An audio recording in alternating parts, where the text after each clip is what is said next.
haciéndole semejante pregunta al Señor Jesucristo.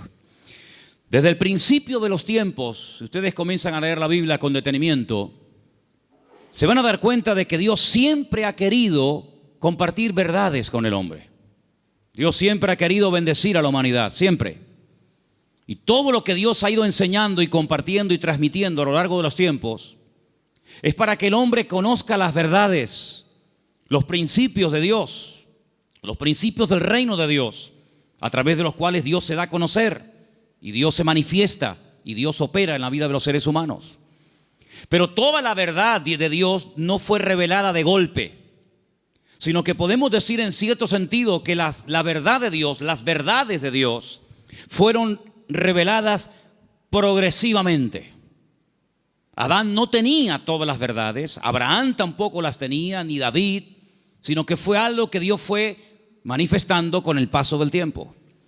Ahora, hay un momento puntual en la historia en el cual Dios, a través de un hombre llamado Moisés, decide dar, permítame la palabra, un gran paquete de verdades para que él a su vez se las transmita al pueblo de Israel. Y ese paquete de verdades, ese montón de grandes enseñanzas e instrucciones verídicas de parte de Dios, la conocemos con el nombre de la Torá, o la ley de Moisés, el Jumash, el Pentateuco, los primeros 5 libros de la Biblia, donde ustedes pueden encontrar instrucciones y verdades que se pueden aplicar a la familia, a la economía, a la agricultura, al comercio exterior, a las relaciones entre seres humanos, etcétera, etcétera. Total, 613 mandamientos, 613 verdades que Dios transmite al pueblo de Israel, y a su vez el pueblo tenía la obligación de transmitirlas al mundo, porque Israel tenía que ser en aquel tiempo la luz en medio de la oscuridad donde estaban las naciones que le rodeaban. Pero sin embargo, cuando vamos al Nuevo Testamento, al Nuevo Pacto, encontramos que la verdad en sí misma, ese concepto que decimos, bueno, la verdad, ¿dónde está? ¿Se puede medir? ¿Se puede pesar? ¿Se puede enseñar? Ese concepto de la verdad se encarna, se humaniza en la persona de Jesús. Él llega a decir un día en una conversación muy interesante que mantiene con sus discípulos, si la quieren conocer, está en Juan capítulo 14, donde él observa a sus discípulos después de haberles anunciado que se va a marchar, que tiene que volver a la presencia del Padre. Pues él dice que los nota tristes y les dice, miren, no se turben, no se preocupen, no se turbe vuestro corazón. Si creen en Dios, crean también en mí. En la casa de mi Padre muchas moradas hay. Si así no fuera, yo os lo hubiera dicho. Yo simplemente lo que voy a hacer es, voy a ir a preparar un lugar para que donde yo estoy, vosotros también estéis conmigo. Y ustedes saben a dónde voy, sabéis el camino. Y en ese momento le interrumpe un discípulo, Tomás, y le dice, Señor, no sabemos a dónde te vas. No tenemos ni idea de lo que nos estás diciendo. ¿Que te vas a dónde? Si no sabemos a dónde vas, ¿cómo vamos a saber el camino? Y es entonces cuando el Señor le responde ese versículo que todo creyente prácticamente sabe de memoria, aunque lleve 3 días leyendo la Biblia, Juan 14:6, que dice, yo soy el camino, yo soy la verdad y yo soy la vida. ¿Cuántos dicen amén? Un versículo realmente extraordinario. Ahora, hay 300, lo tengo aquí apuntado, 317 versículos en toda la Biblia donde aparece la palabra verdad. La palabra verdad aparece en el Antiguo Testamento, aparece en el Nuevo Testamento. Es el deseo de Dios que el hombre conozca la verdad. Y la palabra verdad en hebreo se pronuncia emet.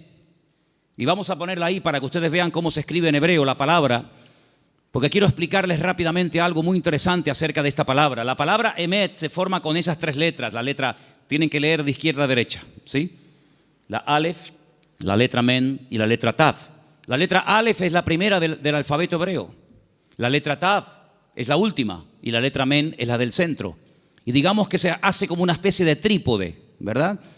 Con esas 3 letras se forma la palabra verdad, y de esa palabra salen múltiples combinaciones de todas palabras relacionadas, entroncadas con la palabra verdad, todas, por cierto, muy interesantes. Ahora, déjenme que les comparta algo acerca de la verdad. Cuando vamos a la palabra de Dios, encontramos que todo lo que uno hace en la vida tiene efectos a corto y a largo plazo. Si tú robas algo de alguien, puede ser que termines en la cárcel porque alguien te denuncia. Si tú golpeas a una persona, puede ser que te denuncie y tengas que presentarte delante de un juez.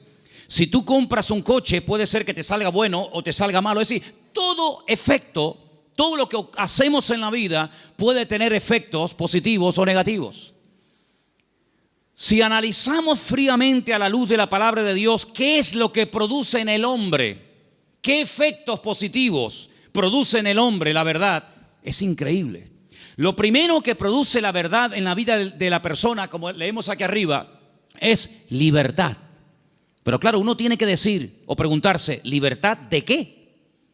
Cuando Jesús pronunció esta famosa frase, conoceréis la verdad y la verdad os hará libres, Él la pronunció en un contexto cultural y social completamente diferente al que tú y yo vivimos hoy en día. Porque aparentemente no existe esclavitud, pero en aquellos tiempos prácticamente el mundo entero, todo lo que era Europa, Asia y el norte de África, estaba dominado y controlado por un imperio terrible que era el Imperio Romano, donde la población romana, los que tenían la ciudadanía romana, era muy pequeña en relación con los que no tenían ciudadanía romana. Había millones y millones de seres humanos que estaban privados de libertad, es decir, eran esclavos. Claro, ya lo dije en una ocasión, no todos los esclavos tenían la misma posición. Había esclavos que tenían una libertad que otros no tenían, pero igualmente eran esclavos. No tenían derecho a paro, ni jubilación, ni vacaciones, ni descanso, nada que ver. Y cuando el Señor, en ese contexto de opresión, en ese contexto de abuso, en ese contexto donde no hay derechos, donde no hay beneficios de ningún tipo, pronuncia la palabra libertad, tuvo que causar un impacto tremendo, porque era el sueño de todo esclavo, poder algún día llegar a ser libre. La libertad que el Señor ofrece en su palabra no está basada en una libertad temporal. No está basada en una libertad que yo he podido comprar con dinero. ¿Se acuerdan ustedes cuando un día fueron a azotar a Pablo? Él dijo, yo soy ciudadano romano. Los ciudadanos romanos tenían derecho a ser juzgados previamente antes de ser condenados. Así que ándate con ojo qué es lo que vas a hacer, porque yo soy ciudadano romano y tú me quieres dar una paliza con el látigo, sabes que no lo puedes hacer. Dice que tuvieron temor. Y el centurión, la persona que lo iba a castigar, le dice, yo con una gran suma de dinero obtuve la ciudadanía. ¿Y tú de dónde tienes la ciudadanía romana? Dice, yo la tengo desde la cuna, porque él fue ciudadano romano desde su nacimiento. Y es interesante notar cómo en la Biblia hubieron personas que se jugaron la vida y se escaparon de la opresión de sus amos porque querían ser libres. Y tenemos una carta en el Nuevo Testamento, que es la famosa carta de Pablo a Filemón, donde él intercede por la vida de un esclavo llamado Onésimo, cuyo nombre significa útil, pero que fue un inútil durante un tiempo y le robó y le defraudó. Y Pablo intercede delante de su amo para que no lo mate. Y le dice, mira, recuerda que tú me debes algunos favores y estoy convencido que por la madurez que creo que tienes, tú vas a hacer mucho más de lo que te estoy pidiendo. Y si algo te ha robado o si en algo te ha defraudado, ponlo a mi cuenta, dice el apóstol Pablo. Y en cierto sentido es como una metáfora, aunque fue un hecho real, es como una metáfora de lo que ha ocurrido en nuestra vida. Porque la Biblia dice que espiritualmente hablando, todos nosotros durante años de nuestra vida fuimos esclavos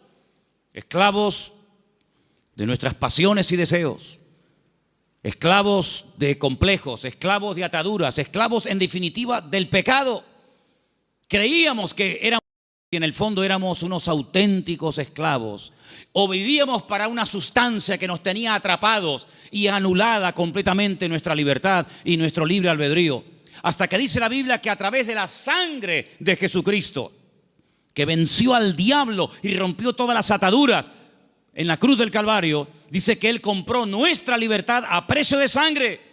Y por eso Pablo, cuando le escribe, por ejemplo, a una iglesia en Galacia, le dice, hermanos, ahora que sois libres, sed maduros y no utilicéis la libertad como ocasión para la carne. Es decir, no paséis de la libertad al libertinaje. sino que la libertad que Dios os ha dado es para poder escoger y para poder discernir y para poder saber lo que os conviene y lo que no os conviene. La libertad viene a raíz de conocer la verdad. No hay libertad si uno no conoce la verdad. No hay peor tragedia en la vida que creer en una mentira creyendo que es una verdad. ¿Cuántas personas se inmolan cada día en el mundo y son capaces de explotarse y morir matando a otros seres humanos porque creen en la gran mentira de que si hacen eso inmediatamente llegarán al paraíso donde lo están esperando no sé cuántas mujeres vírgenes? Son personas sinceramente equivocadas. No son falsos, no son hipócritas, son personas que son capaces de dar la vida, pero por una gran mentira, creyendo que es la gran verdad de todos los tiempos. ¿Cuántas personas se han equivocado de camino, espiritualmente hablando? Como dice el proverbio, hay caminos que al hombre le parecen derechos, pero son caminos de muerte. En otras palabras, no hay libertad hasta que verdaderamente tú conozcas la verdad. Y cuando conoces la verdad, tienes paz, tienes seguridad, no tienes temor de nada ni de nadie, porque la verdad te hace libre, la verdad te hace dormir tranquilo, la verdad te quita todo temor al hombre, todo temor al día de mañana, todo temor a lo que te hagan o te digan. Porque la libertad gloriosa de los hijos de Dios está basada, está fundamentada en un hecho, y es en la verdad de la palabra de Dios. ¿Cuántos dicen amén? Vamos a leer un salmo.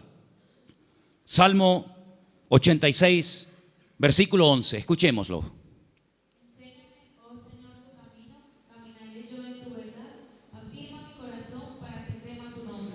El salmista le pide al Señor: enséñame, muéstrame el camino, para que yo pueda andar en ese camino, que dicho sea de paso, es un camino basado en la verdad.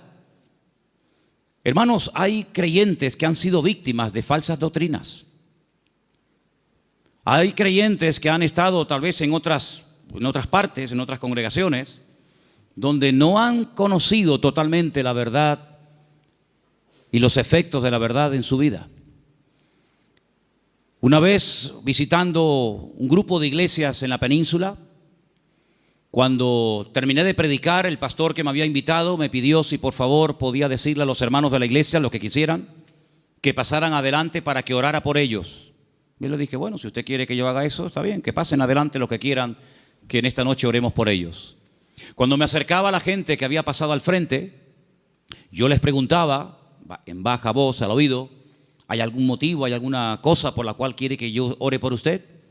Y me decía, por ejemplo, la primera persona: sí, hermano, quiero que ore por mí porque estoy bajo maldición.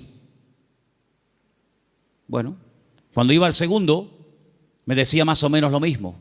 Cuando llegué al tercero y me dijo más o menos lo mismo, digo, un momento.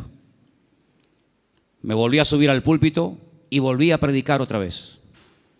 Digo, ustedes son víctimas, ustedes han sido víctimas de una mala enseñanza. Ustedes no están viviendo como creyentes. La Biblia dice, si alguno dice que cree en Él, debe andar, debe comportarse, debe vivir como Él anduvo. En otras palabras, ustedes tienen el nombre de creyentes, de hijos de Dios, pero están viviendo como esclavos. Y el Señor Jesucristo vino a este mundo para deshacer las obras del diablo. Y ustedes no entienden que el Señor Jesucristo, cuando fue clavado en la cruz, cargó, según dice la palabra de Dios, todas y cada una de las posibles maldiciones, y Él se hizo maldición para que nosotros heredásemos bendición. Por lo tanto, ustedes están agarrándose a conceptos distorsionados y equivocados, y esa ignorancia es la que está haciendo que ustedes no vivan bien, no coman bien y no disfruten de la vida gloriosa de un hijo de Dios. Y cuando ellos recibieron esta enseñanza en esa noche y en otros días, ellos comenzaron a darse cuenta de que habían estado atrapados y habían estado esclavizados de mentiras que no sé quién se las enseñó, pero que ellos la abrazaron y la creyeron, interiorizaron esas mentiras, y si la verdad nos hace libre, la mentira nos hace esclavos. Por eso es muy importante, como decía el salmista, Señor, enséñame tu camino, enséñame las verdades de tu palabra para que yo pueda caminar por ellas. Leía en el día de hoy un libro que a mí sinceramente me apasiona, es uno de mis libros favoritos de lo que llamamos el Antiguo Testamento, el libro de Daniel. Hay un momento en el que Daniel ora al Señor pidiendo perdón por los pecados de la nación, sabiendo que el tiempo de la liberación del cautiverio en Babilonia se ha cumplido. Y hay un momento en el que él ora y dice las siguientes palabras. Escúchenlas por favor del libro de Daniel. Después les digo dónde estamos leyendo. Conforme está escrito en la ley de Moisés, todo este mal vino sobre nosotros y no hemos implorado el favor del Señor nuestro Dios para convertirnos de nuestras maldades y entender tu verdad. Daniel le dice al pueblo la razón por la que nuestro templo fue destruido, la razón por la que miles de personas perdieron la vida y la ciudad está totalmente convertida en un montón de escombros, es porque no creímos, ni practicamos, ni vivimos según las verdades de Dios. De todos los profetas que había en aquel momento en Jerusalén profetizando, solamente había uno que decía la verdad. Todos los demás le decían a la gente lo que la gente quería oír. Había momentos en los que los profetas llegaban y decían: no tengan ningún temor, la ciudad de Jerusalén es indestructible, es la ciudad del gran rey, donde él ha depositado y puesto su gloria y su presencia. Por lo tanto, ¿qué nación va a ser capaz de venir a Jerusalén y destruirla y quemar la casa de Dios? Olvídense de eso. Lo que Jeremías os predica es falso, es mentira. La ciudad de Jerusalén nunca va a ser tomada ni destruida por el rey Nabucodonosor. Sin embargo, el profeta Jeremías le decía: la ciudad de Jerusalén sería indestructible y el templo sería inviolable siempre y cuando viviéramos en santidad y viviéramos en orden. Pero no lo estamos haciendo. La ciudad se ha llenado de idolatría. El pueblo se ha corrompido, hay inmoralidad, hay desorden, es un caos, es un desorden espiritualmente hablando. Y eso es lo que le está permitiendo al enemigo tomar posesión de nuestra tierra. No crean ustedes, durante 40 años estuvo Jeremías predicando esto. Lo metieron en la cárcel, lo torturaron, quisieron matarlo en varias ocasiones. Incluso él llegó un momento en el que dijo: no voy a predicar más, no voy a hablar más, no sirve de nada. Diga lo que diga, no hacen caso. Pero sin embargo el Señor siempre decía: Jeremías, habla y no calles, habla y no calles. Que nunca diga el pueblo que no hubo voz de Dios en medio de Jerusalén. Él les decía: arrepiéntanse, conviértanse al Señor, corrijan sus malos caminos, vuelvan a la senda antigua. Y si no lo quieren hacer, hermanos, les daba el plan B: ríndanse al enemigo. Claro, decirles que se rindieran al enemigo, pero este hombre es un traidor. Este hombre lo que se ha pasado es al enemigo y lo que quiere es que le abramos las puertas de la ciudad al enemigo. Pero Jeremías le decía: es que hay dos opciones, queridos. O se arrepienten y piden perdón al Señor y Dios cambia la ciudad, pero como no lo vais a hacer, la ciudad va a ser tomada. Entonces, antes de perder la vida y pelear por una batalla que ya está perdida de antemano, ríndanse, acepten la evidencia y el Señor les perdonará la vida. Hermanos, ni una cosa ni otra. La ciudad fue destruida, todos lo sabéis. El templo fue quemado, los tesoros del templo fueron llevados a Babilonia. Miles de personas fueron deportadas, entre ellos, uno de ellos era Daniel. Y cuando pasan los años, él le dice al pueblo: hermanos, ¿no os dais cuenta que por no haber creído y practicado la verdad nos ha pasado lo que nos ha pasado? Hermanos queridos, creer en mentiras, interiorizar mentiras, practicar mentiras, tiene consecuencias a corto y a largo plazo, todas y cada una de ellas destructivas. Si tú crees que eres un inútil, tú vas a vivir creyéndote que tú eres un inútil. ¿Quién te lo dijo? ¿Tu marido? ¿Papá? ¿El profesor? Y tú te has creído esa gran mentira, porque Dios no ha creado seres inútiles. Dios ha creado al hombre a su imagen y semejanza.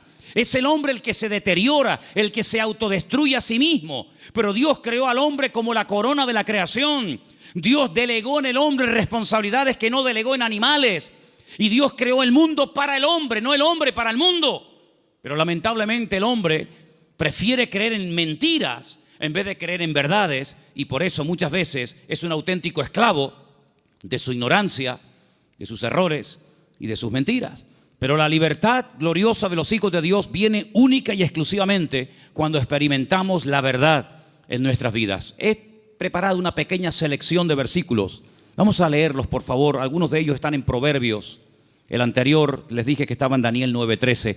Pero quiero que leamos esta pequeña selección de versículos donde vais a notar que en cada uno de ellos aparece la palabra verdad. Prestemos atención. Proverbios 3, versículo 3. Aparten de ti la misericordia y la verdad. Átalas a tu cuello, escríbelas en la tabla de tu corazón. David le daba tanta importancia a la verdad en la vida de su hijo Salomón que le dijo: nunca te apartes de la verdad. Si tienes que amarrarla de una forma metafórica en tu cuello, hazlo. Pero que la verdad sea el fundamento de tu vida, de tu existencia. Proverbios 16:6. Con misericordia y verdad se corrige el pecado, y con el temor de Dios los hombres se apartan del mal. Con misericordia y con verdad.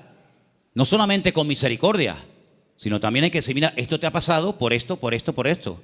Y como yo le dije al principio, prefiero que la gente se ofenda y se sienta aludida por oír verdades que endulzarles los oídos con adulaciones y con mentiras que al fin y al cabo lo que te van a perjudicar sin lugar a dudas. Por lo tanto, si hay algo en nuestra vida que tiene que ser corregido, no va a ser corregido con adulaciones. No pasa nada, no te preocupes. No, es que le acabo de pegar una paliza a mi mujer. No pasa nada, seguramente se lo merecía. ¿Cómo? ¿Pero qué dices?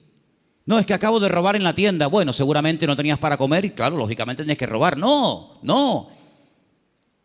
Las iglesias, por lo menos esta, no se abrió en su día para decirle a la gente lo que en el fondo le gustaría oír. Esta iglesia se abrió y se mantendrá abierta hasta que Dios quiera para predicar verdades, aunque duelan, aunque sean contrarias a lo que dice el mundo. Pero la verdad te hará libre, y lo que queremos es que la gente que venga aquí sean libres de sus ataduras, de sus complejos y de cualquier otra historia que les esté haciendo daño.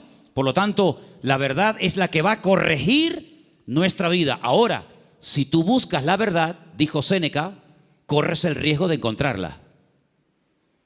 Si buscas la verdad, puede ser que la encuentres y tendrás que hacer un ajuste entre tu creencia, entre tu doctrina, tu opinión personal y la verdad revelada de Dios. ¿Estás dispuesto a adaptarte a la verdad de Dios? Sigamos. Proverbios 28:20. El hombre de verdad tendrá muchas bendiciones, mas el que se apresura a enriquecerse no será sin culpa. Ese versículo es buenísimo. ¿Lo oíste? El hombre de verdad tendrá muchas, ¿qué? Bendiciones. ¿Quieres ser un hombre bendecido? ¿Cuántos quieren ser un hombre bendecido? Pues tienes que creer, interiorizar y practicar muchas verdades. Y cada una de ellas traerá una bendición para tu vida, sin lugar a dudas. Nos vamos a la carta de Pablo a los Gálatas, capítulo 2, verso 14. Y dice así: Pero cuando vi que no andaban rectamente conforme a la verdad del Evangelio, dije a Pedro, delante de todos: si tú, siendo judío, vives como los gentiles y no como judío, ¿por qué obligas a los gentiles a judaizar? Pedro pasó un tiempo con el apóstol Pablo y se comportaba de una forma, y cuando vinieron judíos desde Jerusalén se comportaba de otra. Y Pablo observó que delante de unas personas se comportaba de una manera, y cuando esas personas no estaban, se comportaba de otra. Y Pablo dijo: no estás actuando conforme a la verdad. El creyente es igual dentro de la iglesia que fuera. Es igual en lo privado que en lo público. Por la mañana o por la noche, da igual. No es que es un disfraz que me pongo para venir aquí y pongo cara de santurrón y de bueno y luego en la calle soy un demonio, o en mi casa. No. Pablo dijo: no andáis rectamente conforme a la verdad. Y lo corrigió, porque acabamos de leer que el pecado, lo deficiente, lo incorrecto, ¿cómo se corrige? Con misericordia, pero también con verdad. Seguimos en Gálatas, capítulo 3, verso 1, y dice: Oh Gálatas insensatos, ¿quién os fascinó para no obedecer a la verdad? A vosotros ante cuyos ojos Jesucristo fue ya presentado claramente entre vosotros como crucificado. Hay un momento en el que entran en la congregación personas que comienzan a enseñar cosas diferentes a las que aprendieron a través del apóstol Pablo, fundador de la iglesia. Le llega la noticia al apóstol Pablo y les escribe una carta y les dice, pero ¿por qué no estáis obedeciendo a la verdad? Luego, la verdad no es simplemente para decir estoy de acuerdo con ella, sino es para obedecerla. Es decir, por eso dije antes, no me diga amén y después hace otra cosa, porque el daño se lo va a hacer usted. A mí no me va a producir ningún daño el que usted diga a una cosa que yo predico amén y que luego no la practique. A mí no me va a perjudicar lo más mínimo. Pero cuando usted le manda al cerebro una orden, cuando el cerebro con su boca oye una cosa, usted con su boca dice una cosa, pero luego hace otra, está demostrado científicamente, créame esto, hermano. Cuando usted con sus palabras dice una cosa, pero hace otra, usted está enfermando su mente. ¿Qué le parece? Últimamente se han hecho experimentos en este sentido. Y se han preguntado muchos médicos y muchos doctores y muchos científicos, ¿cómo es posible que haya gente que aparentemente le tiene que ir bien en la vida, que tienen buenos trabajos, buenos coches, buena ropa, buena casa, etcétera, etcétera, y están como perturbados, están como algo, hay un conflicto en su mente? Y llegaron a la conclusión de que cuando una persona con la boca dice una cosa, pero luego hace otra, está envenenando su cerebro. Así que mejor es estar con la boca cerrada que decir estoy de acuerdo, amén, voy a hacer esto, y luego estás haciendo todo lo contrario, te estás perjudicando. Así es que el apóstol Pablo dice, ¿por qué no estáis obedeciendo a la verdad? Porque la verdad no es para que digáis, ay, qué bonita. La verdad es para obedecerla. Y cuando se interioriza y se obedece a la verdad, automáticamente trae el fruto de paz, de seguridad, de libertad, etcétera, etcétera. Vamos a 2 de Timoteo 2:15. Otro texto, por cierto, muy interesante, que dice así. Procura con diligencia presentarte a Dios aprobado, como obrero que no tiene de qué avergonzarse, que usa bien la palabra de verdad. Que usa bien. Hay gente que conoce la palabra, pero la tergiversan, la manipulan. Quitan parte del versículo o añaden cosas que no dice la Escritura. Y te dice, oye, ¿cómo saben esta gente la palabra? ¿Cómo la conocen? No, la manipulan. Y uno de los peores pecados que podemos hacer es amañar, manipular la Escritura para enseñar medias verdades. Yo dije en una ocasión, y lo vuelvo a repetir hoy, que cuando en la vida de un creyente viene una enseñanza, un mensaje que está basado en mentiras, automáticamente la persona, por la experiencia, por el discernimiento espiritual o por el conocimiento, aunque sea mínimo, de la Escritura, automáticamente lo descarta, porque dice, eso no es verdad, eso es mentira. Si una persona viene y te da un mensaje basado puramente en la verdad, todo es verdad desde el principio hasta el final, no hay ningún problema, no hay que cuestionar nada porque reconoces que es la verdad. El problema está cuando se mezclan verdades con mentiras. Y hay que tener mucho discernimiento espiritual, mucha experiencia y mucho conocimiento de la palabra para saber dónde cortar, dónde separar la verdad de la mentira. Hermanos, el Señor Jesucristo dijo una vez a los discípulos y por lo tanto a todos y a cada uno de nosotros en el día de hoy: os conviene que yo me vaya, porque si yo no me fuese, el Consolador no vendría. Pero si yo me voy, yo le rogaré a mi Padre para que os envíe el Consolador para que esté con vosotros para siempre. Es decir, que lo que ustedes pueden entender que es una desgracia y una tragedia, va a ser un beneficio para vosotros. Porque si yo no me voy, ninguno de vosotros podría tener el espíritu que yo he tenido durante estos años de mi vida. Pero yo lo enviaré, yo le rogaré al Padre para que os envíe al Consolador y esté con vosotros para siempre. Y dice, Él tomará de lo mío y Él os lo hará saber. Número 2, Él os recordará todas las cosas que yo os he enseñado. Número 3, Él convencerá al mundo de pecado, de justicia y de juicio. Y dice algo muy interesante y lo he dejado para el final. Y Él os guiará a toda la verdad. ¿Cuántos dicen amén? La verdad no es una lotería que unos la descubrieron y otros tantos nunca supieron cuál era.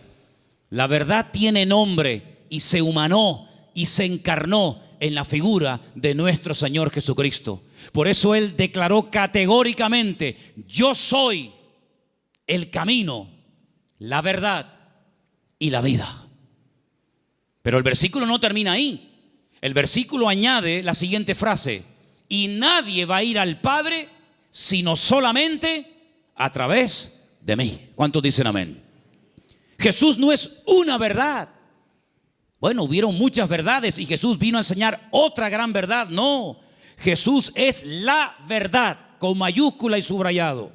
No hay 1000 verdades y cada uno escoge la suya. No, Señor. Hay una verdad revelada en la palabra, manifestada en la persona de Jesucristo. Y si prestaron ustedes atención a la lectura que esta tarde se leía, hay un momento en el que en el discurso de Pablo, que se leyó esta tarde en el Areópago en Grecia, él dijo: hay un momento en el que Dios pasó por alto la ignorancia de las naciones, pero Dios ha establecido que a través de su Hijo, el que a Él ha escogido, algún día, cuando Él lo tenga determinado, juzgará a todas las naciones de la tierra, y por aquel varón que Él levantó y constituyó, juzgará a todas las naciones de la tierra. Es decir, hay un momento en el que pudimos ser ignorantes, pero ya no somos ignorantes, ni queremos seguir siendo ignorantes. Amén, hermanos. Ahora queremos aprender las verdades. Y puede ser que cuando descubramos ciertas y determinadas verdades, nos demos cuenta, como a mí me pasó, que los hombres me engañaron. Porque los hombres me enseñaron cosas que no eran verdades, pero me las enseñaron como si fueran verdades. Y yo las creí. Y por eso no podía vivir una vida de libertad, de paz, de victoria, de bendición. Porque la mentira, la ignorancia no es la respuesta. La respuesta y lo que Dios quiere para la vida de todos y cada uno de nosotros es que conozcamos la verdad. Y la verdad se puede conocer y experimentar y vivir, y es la persona de Jesucristo. ¿Cuántos dicen amén? Quiero que leamos un versículo más. Isaías 26:2. Porque ahí la palabra verdad, emet, aparece en plural y me llamó mucho la atención. Y quiero que escuchen este texto, por favor. Isaías 26:2. Abrid las puertas y entrará la gente justa, guardadora de verdades. Guardadora de verdades. Isaías 26:2. Emet es verdad, emunim es verdades. Hay una gran verdad que Dios reveló a través de Jesús, y es que el hombre es pecador. Por más que intente, no puede tener comunión con un Dios santo. Pero Dios envió a su Hijo unigénito al mundo para que todo aquel que crea en Él no se pierda, mas tenga vida eterna. Esa es la gran verdad. Que hay un Salvador, que se puede restaurar la relación del hombre con Dios, que el hombre puede salvarse de la condenación, que el hombre puede volver a tener comunión con su Creador y su Diseñador. Esa es la gran verdad. Pero luego, en torno a esa gran verdad giran muchas verdades. Y en los próximos domingos voy a compartir con vosotros varias de esas verdades en plural. Hoy quiero terminar este mensaje acerca de la verdad con 3 verdades. La primera, la que hemos mencionado recién, Juan 14:6. Yo soy el camino, la verdad y la vida. Nadie viene al Padre sino solamente a través de mí. Eso quiere decir que la ignorancia nos salva, que la religión no es lo que Dios ha provisto para la raza humana para que pueda volver a conectarse con Dios, sino que hay un camino y hay la verdad revelada y hay una vida que se manifiesta a través del Señor Jesucristo. Eso es una gran verdad.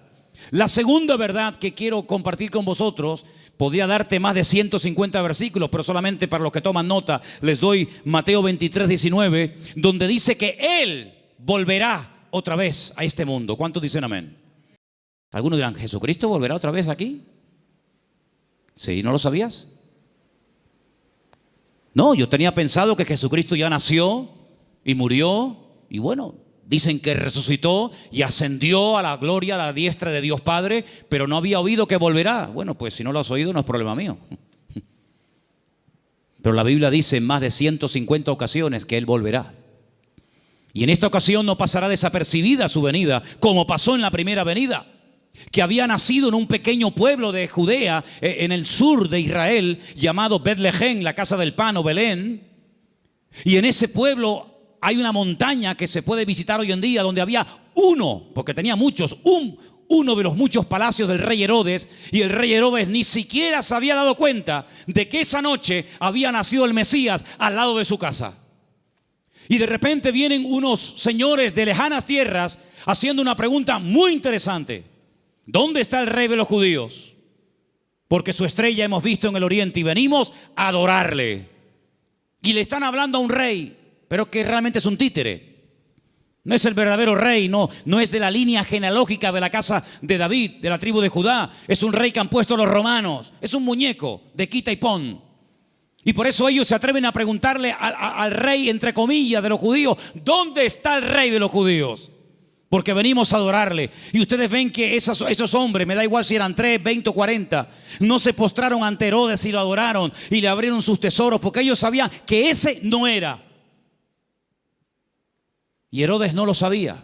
Y tiene que mandar a llamar a los escribas y fariseos, los que estudiaban la escritura y hacían las copias de la escritura, para preguntarle: oye, ¿qué dice la Biblia acerca del Mesías? ¿Dónde tiene que nacer? Ya en aquel tiempo ya se había escrito dónde había que nacer. Si se lo hubieran preguntado no sé, por ejemplo, a Abraham o a cualquier otro personaje, no te hubiera dado respuesta. Pero en aquel momento ya estaba escrito en el libro del profeta Miqueas que Jesús, que el Mesías, Yeshua, tenía que nacer en Belén de Judea. Eso es una gran verdad.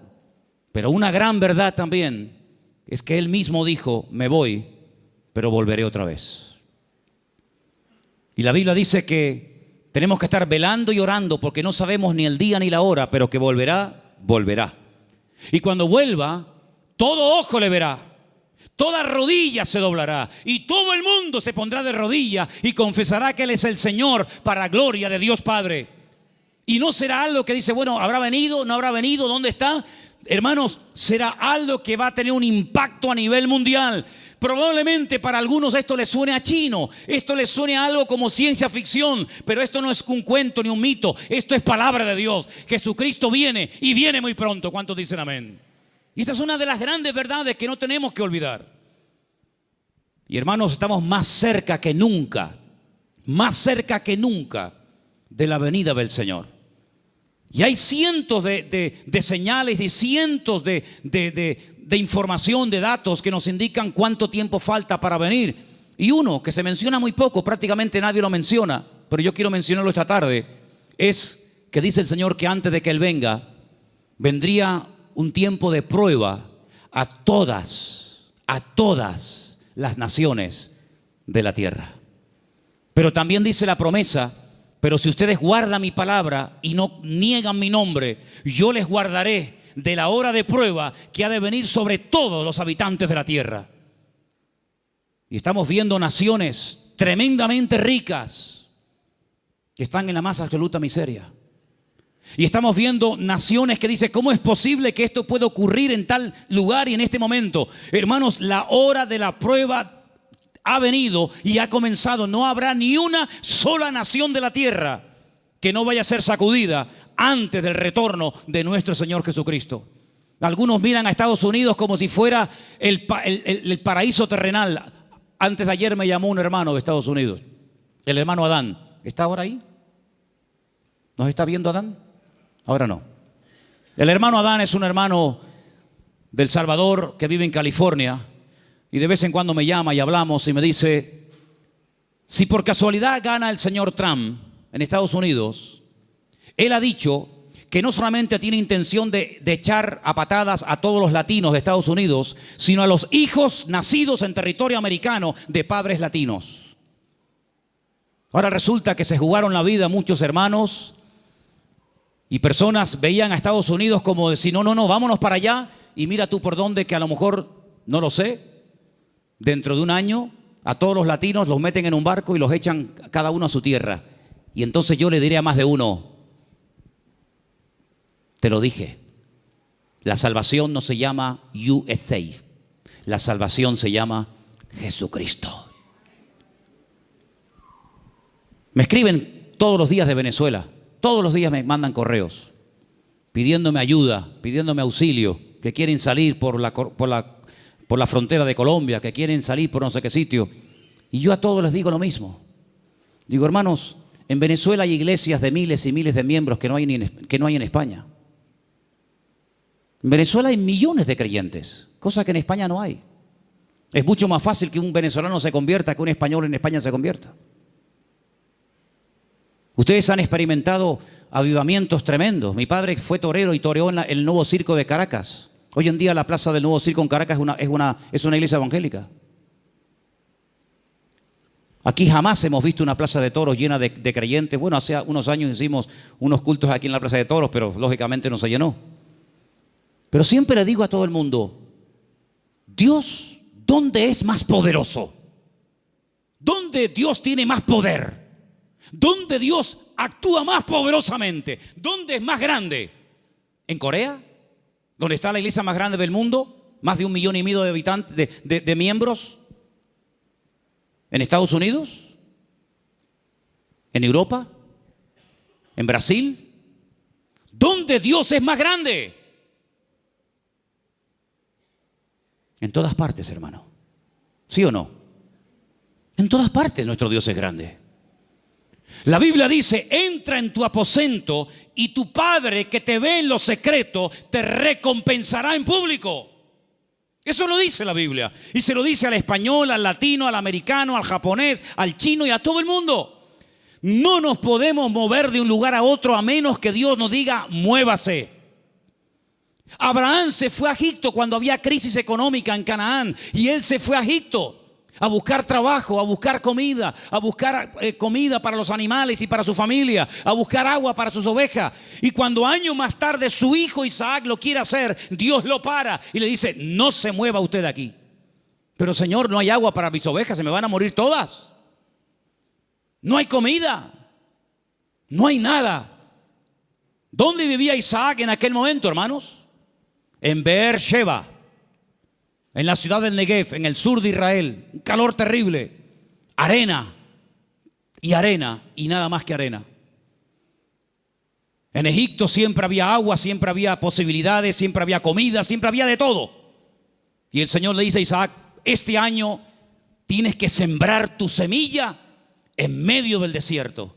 Yo no sé si hay aquí algún agricultor, alguien que entienda de campo, pero si usted siembra semillas en el desierto, me da la impresión de que no va a cosechar una buena cosecha. No sé, me da la impresión de que no. Pues dice la Biblia que al año siguiente, cuando llegó el tiempo de la cosecha, Isaac cosechó a 100 por 1. Es decir, siembro una semilla y recojo 100 por cada una que he sembrado. Una desproporción increíble. Los filisteos vinieron y le dijeron, queremos hacer un pacto contigo. Y le dice Isaac, ¿ahora quieren hacer un pacto conmigo? Primero me echan, me amargan la vida y ahora quieren hacer un pacto conmigo. Pero es que la bendición de Dios siempre despierta envidia. Y los filisteos se dieron cuenta de que los pozos que él había heredado de su padre, estos por un acto de maldad le tiraban tierra y piedras y lo querían taponar, pero sin embargo abrían otro lugar y descubría agua y en otro y en otro. Y era imposible frenar y era imposible impedir que la bendición de Dios estuviera con Isaac. Y por eso ellos tienen que reconocer que este hombre tiene que tener la bendición de Dios, porque no es normal, es antinatural que un hombre siembre semillas en el desierto y tenga más cosecha que nosotros que hemos sembrado en buena tierra. Esto no es normal, esto no tiene lógica ninguna. Es que las cosas de Dios muchas veces no tienen lógica, es cuestión de fe, porque andamos por fe y no por vista. ¿Cuántos dicen amén? Entonces, hermanos, la gran verdad de todo esto, ¿cuál es? Busquen a Dios. Busquen a Dios donde quiera que se encuentren. Me da igual si es en Egipto, me da igual si es en Venezuela, me da igual si es en África, me da igual. Nosotros hemos ido a África unas cuantas veces, Armando lo sabe, y Luis también, que vino conmigo. Y hemos visto hermanos en África que tal vez materialmente no tienen ni la 10ª parte de lo que tú y yo tenemos hoy por hoy. Pero la bendición que esa gente tiene en el Señor, jamás en mi vida la he visto en este país, a pesar de que somos del primer mundo. Porque muchas veces confundimos el tener con ser. Y parece que cuando uno tiene, pues Bueno, pues estoy bendecido. Yo les prediqué hace poco acerca del Salmo 37 y les dije hay dos tipos de prosperidad en la Biblia. Una visible, que es la que nos llama la atención, y otra que no se ve, pero que muchas veces es la genuina. Una que consiste en tener y otra que consiste en ser. Y el Señor nos está enseñando en estos tiempos, a ti y a mí, a ver si nos damos cuenta de una vez, que lo que tenemos que buscar es a Dios, que no hay que buscar trabajo, que no hay que buscar prosperidad, lo que hay que buscar es al Señor, porque buscando al Señor todo lo demás viene por añadidura. Y llevo 35 años predicando esto, y algunos lo hacen y otros todavía lo cuestionan, pero yo te digo, la Biblia dice: buscad primeramente el reino de Dios y su justicia, y todo lo demás vendrá por añadidura. Y uno dice, bueno, y si yo quiero estudiar y saber qué es todo lo demás, el mismo pasaje te lo dice. Jesús se para con sus discípulos y dice, vamos a ver, la gente del mundo, ¿qué busca sinceramente? La gente que no se congrega, ¿qué es lo que buscan? Bueno, pues buscan un buen trabajo para tener una buena casa, un buen coche si puede ser, buena ropa, poder viajar y tener vacaciones, y si me puedo comprar el ordenador de último modelo me lo compro, y si puedo. Esa es la meta de la gente del mundo, tener cosas a través de su esfuerzo de trabajo. Muy bien. Dice, pero vosotros no podéis vivir así. Ustedes lo que tienen que hacer es no preocuparse por qué voy a comer mañana, no preocuparse por lo que me voy a poner mañana de ropa. Ese estilo de vida es el estilo de vida de los gentiles, de los que no me conocen a mí. ¿Es que acaso ustedes no se dan cuenta que los pájaros no siembran ni guardan en graneros y vuestro Padre Celestial los alimenta? ¿No os habéis dado cuenta de eso? Todo lo que Dios pone a nuestro alrededor es una enseñanza objetiva. Si no lo ves a Dios en el amanecer, lo ves en el atardecer. Si no en la luna llena o en la luna menguante, o lo ves en el canto del pájaro, en la ola, o en todas partes puedes ver a Dios si lo quieres ver. Si no lo quieres ver, no lo vas a ver medio centímetro de tu cuerpo. Por lo tanto, el Señor dice, mire, los árboles, los pájaros no siembran ni ciegan y Dios los alimenta. ¿Cuánto más a vosotros, hombres de poca fe? ¿Qué reprimenda les está echando el Señor? ¿Qué te crees, que por trabajar más vas a ganar más? Tú vas a ganar lo que Dios quiere que ganes. Ni un centavo más, ni un centavo menos. Ya es tiempo de dejarle a Dios que organice nuestro tiempo, que organice nuestro presente, que organice nuestro futuro. Es tiempo de que te comportes como un cristiano. Y un cristiano depende del Señor absolutamente para todo. Desde el aire que respira, desde el agua que toma, de la comida que come, absolutamente para todo. Para que Dios sea glorificado en cada una de las cosas. Esa es la vida que Cristo nos enseña. Y por eso muchas veces me han preguntado, Manolo, ¿por qué en la Biblia se veía tantos milagros con los cristianos? Y hoy en día apenas se ven milagros. Digo, claro, es lógico, hermano. ¿Cómo eran los cristianos del siglo I? Abnegados. Lo primero era la obra de Dios. Dice el libro de los Hechos. Yo no lo he escrito, por eso tengo toda la libertad del mundo para decir esto. Porque si yo lo hubiera escrito, parece que como que estoy defendiendo mis argumentos. Y yo estoy aquí arriba esta tarde defendiendo los argumentos de la palabra de Dios, no los míos. Y dice la Biblia que en la iglesia primitiva no había necesitados. No había hermanos con necesidad económica, ni uno. ¿Y qué hacían? ¿Qué hacían? ¿Cómo se lo montaba esa gente? Dice que los que tenían propiedades las vendían. Lo ponían el precio de lo vendido a los pies de los apóstoles. Y se repartía a todos según la necesidad que hubiera. Yo nunca he visto eso. Yo jamás en mi vida he visto eso. Que la gente se desprenda de su patrimonio para ayudar a hermanos que no tienen para comer o para pagar la luz. Yo nunca en mi vida he visto eso. Por eso en la iglesia primitiva se veían cosas que hoy en día no se ven. Dios no ha cambiado. El Evangelio no ha cambiado, las verdades de Dios son inmutables, pero he guardado para el final un versículo que fue el versículo que yo utilicé el día 31 de mayo de 1981, cuando a las 6 de la tarde en la calle Galileo 40 en Las Palmas de Gran Canaria, yo me graduaba después de 3 años en el seminario. Este fue el texto que yo usé esa tarde cuando yo predicaba y se encuentra en Números 23, 19. Quiero que me lo pongas ahí para que lo leamos todos juntos. Ese fue el texto del primer mensaje que yo prediqué cuando me gradué de aquel seminario. Y al día siguiente, en junio, ya estaba aquí viviendo en Tenerife con 19 años de edad. Ya ha llovido algo. Dios no es hombre para que mienta, ni hijo de hombre para que se arrepienta. Él dijo y no hará, habló y no ejecutará. Quiero oírles, hermanos, léalo conmigo. Dios no es hombre para que mienta, ni hijo de hombre para que se arrepienta. Él dijo y no hará, habló y no ejecutará. Números 23, 19. Hay algo que Dios no puede hacer. ¿Saben lo que es? Mentir. Dios no puede mentir, porque Dios es veraz. No puede decir mentiras. ¿Tú dices mentiras? ¿Has dicho mentiras? Claro que sí, y yo también. Pero Dios no puede mentir. ¿Sabes la seguridad que nos da a nosotros hoy en el siglo XXI? Saber que el Dios que tenemos no miente. Es impresionante. Eso quiere decir que si Él dijo en su palabra que estará conmigo todos los días, estará conmigo todos los días.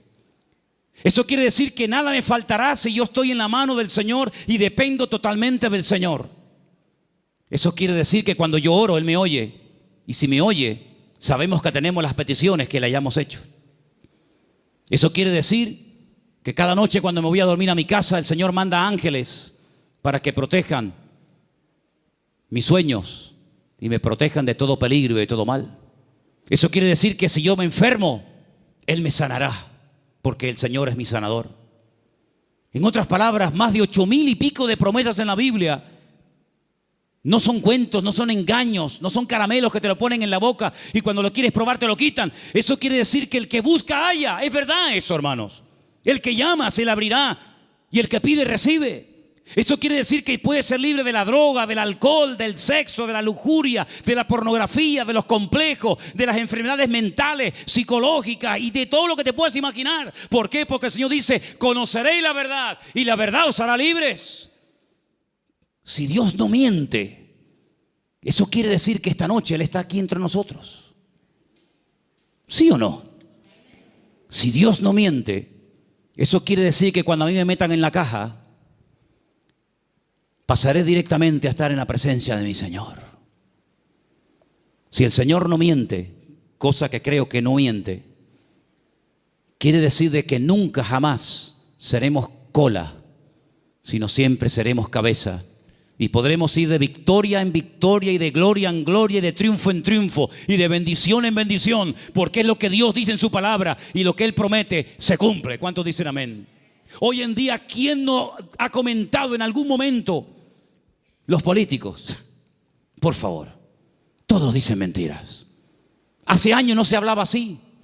Hace años los programas más vistos en televisión, ¿cuáles eran? Las tertulias que tenían que ver con algo de política. Ya mucha gente hoy en día está diciendo, yo no voy a votar, yo no voy a votar. Y el otro lo dice, y el otro, y el otro. ¿Y para qué? Porque la gente sabe que se han acostumbrado a mentir. Y vivimos en un mundo rodeado de grandes mentiras. Pero sin embargo nosotros tenemos un privilegio, y es que hemos conocido la verdad. Y por eso la verdad nos hace libres. ¿Cuántos dicen amén? Aproveche esa libertad. ¿Para qué? Para servir a Dios. Los años que te quedan de vida, el tiempo que te queda de vida, móntatelo de tal manera que te vas desprendiendo de muchas cosas y tener cada día más tiempo para descubrir las verdades que están reveladas en la palabra de Dios. Hoy hemos visto 3 verdades: que Él es el camino, la verdad y la vida, que Él volverá y que Dios no miente. El próximo domingo volveremos a ver más verdades de la palabra de Dios. Y cuanto más verdades vayan entrando en nuestra mente, cuanto más verdades vayamos asimilando en nuestra conducta, nuestro vocabulario, más mentiras van a ir saliendo y más libres y más prósperos y más bendecidos seremos. Porque quiero solamente recordarles el versículo que se leía esta tarde, que el hombre bendecido es el hombre que cree, obedece y vive en la verdad de Dios. ¿Cuántos dicen amén? Cierra tus ojos ahí donde estás. Pídele al Señor que te revele sus verdades. Pídele al Señor. Muéstrame tus verdades, Señor. Muéstrame las grandes verdades de tu palabra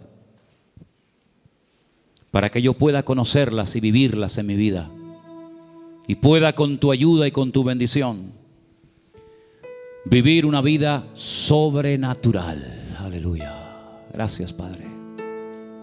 Gracias, Señor. Hay gente que se ha pegado toda la vida buscando experiencias. Han viajado, han leído libros, han estado en diferentes grupos y lugares buscando y buscando. El Señor dice: venid a mí,